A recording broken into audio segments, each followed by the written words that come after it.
in 5th place. Well, the team boss of McLaren, Ron Dennis, is down there with Ted Kravitz, and I imagine he's pretty happy as well, Ted. Yes, he certainly got that happy look on his face. Ron, how critical was that? I think the best pole of his life. Really? I do. I think it's a critical time.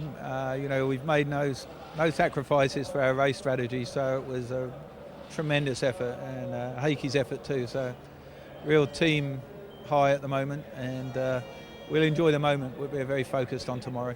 So that impressive. I mean, obviously you know how much fuel he's got on board. We don't, and the pressure as well telling on Lewis. Yeah, I mean, you know, we gave it absolutely everything through the whole of qualifying. So he dug deep for that lap time, and we're extremely pleased to be on the front row of the grid. And what's the plan for tomorrow? Can you just control the race from here, from the front? It seems like it's going to be dry, unlike last year. Well, I think the first thing is normal, you know, get the first couple of laps over and then just settle down, and we will strategically race, there's no question. We want, most important thing is to come out of this with more points than Massa, and obviously his grid position could see him hampered in the early part of the race, so you know, we've got the pace and we're going to try and put it to very good use. You talk about strategically, conservative, not words that Lewis Hamilton likes to use. He wants to go for the win. Are you going to let him go for it tomorrow?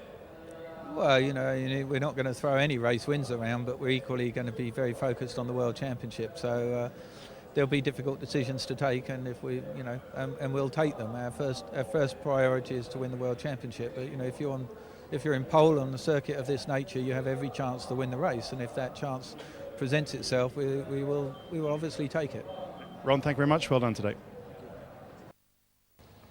An important lap indeed, Mark, from Lewis Hamilton there. Kimi Raikkonen looks as if he was going to spring a surprise, though, didn't he? I think he did spring a surprise in many ways, because before that qualifying session he wasn't that quick, almost like he was sandbagging. But I have to tell you, when he went out there, we sometimes see the odd lock-up never really occurred. I used to find in qualifying, under pressure, quite often it'd be very easy to make a mistake. Yeah, you know what it's like. You get in the car, you know that you've got to deliver something. Sometimes you tighten up slightly, or you're just a bit too forceful on the brake pedal, and you just cost yourself a tenth or two. When these guys get, you know, the lap together and they're still free-flowing, that's the most difficult thing I felt was the most difficult thing to do. And, you know, Lewis Hamilton there proved that he's got what it takes yet again. Yeah, you've got to spot every braking point, haven't you? Every apex, every turn in. You just can't afford to make any mistakes at all. We have Felipe Massa. Felipe, well, you had the speed earlier on in the session, but didn't come right for you at the end. It looked like you were losing it in the middle sector. Would that be about right? Yeah, I don't know. I mean, in the Q1 and Q2, the car was great.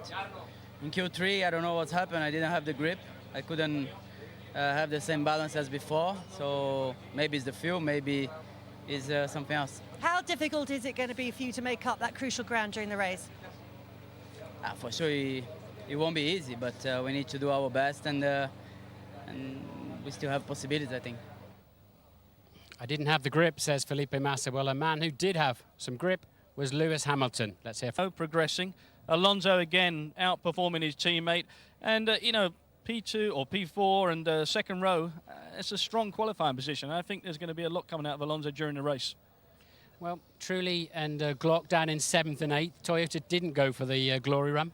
I think they were probably looking like they could do something, but when it got to the point of being sensible, they had to make sure they had something for the race. And I'm sure they got a decent amount of fuel on, but they'll probably be a little bit disappointed not being in that top 4 or 5 cars. Yes, I thought they might at least try and put one of their runners in there.